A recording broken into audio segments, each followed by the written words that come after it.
What can I say except What are you saying?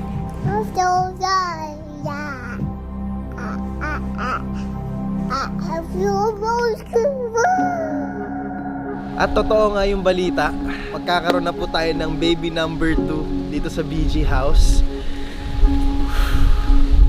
Grabe men, napakabilis ng pangyayari. Kung kayo hindi kayo makapaniwala, ako din hindi makapaniwala kasi hindi namin plano ni Carlene na magkaroon ng baby number 2 pa. Siguro mga next year pa or next years eh. Kaso binigay na ni Lord, kaya wala na tayong magagawa. Ito na yun. Kaya nga ako nakatayo dito sa kotse ni Erwin, Brad. Anong kulay ng kotse ni Erwin? Pink. No, pre, Blue, bulag ka blue. na ba? Pre, blue